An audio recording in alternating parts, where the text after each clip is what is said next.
torture et des pratiques assimilées au Burkina Faso. Il vient d'être lancé ce matin même par la Commission nationale des droits humains et ses partenaires, une entité qui devrait permettre donc de mener des actions pour réduire au maximum les traitements dégradants et inhumains qui pourraient être infligés à des citoyens. De quoi s'agit-il exactement? Arsène Konitamde nous en dit plus. La Commission nationale des droits humains et ses partenaires s'engagent davantage dans la protection des Burkinabés contre les traitements inhumains et dégradants. Ensemble, ils lancent le mécanisme national de prévention de la torture et des pratiques assimilées. Ce mécanisme va permettre à ces défenseurs des droits humains de mettre en œuvre des actions qui vont contribuer à renforcer la dignité humaine, principalement dans les lieux de privation de liberté. Nous avons bien voulu lancer ce mécanisme dans le but d'informer l'opinion publique de l'existence de ce mécanisme au sein de la Commission nationale des droits humains.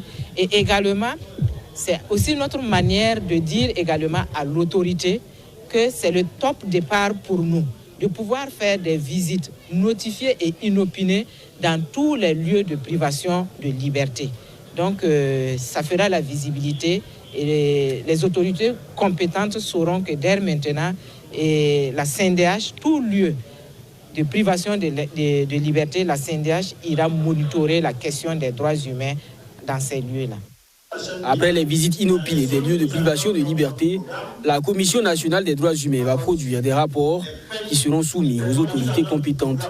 La Commission voudrait faire un travail de veille afin que ces recommandations soient mises en œuvre. Sont produits, et à l'intérieur de ces rapports, il y a toujours des recommandations que nous partageons avec les premières autorités pour les amener à faire changer la situation.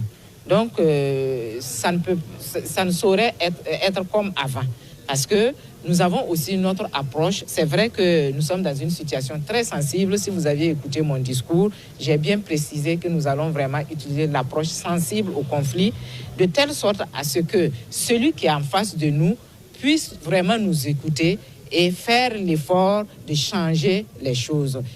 Le mécanisme national de prévention de la torture et des pratiques assimilées trouve son fondement dans une batterie de textes nationaux et internationaux comme la Constitution, les lignes directrices de Robben Island et la loi portant régime pénitentiaire au Burkina Faso.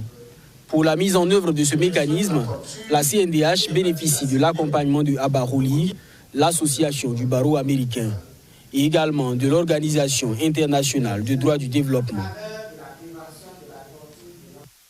À présent, l'heure des récompenses pour les 23 apprenants de l'école de couture Emana. Formation après 3 ans de formation théorique et pratique.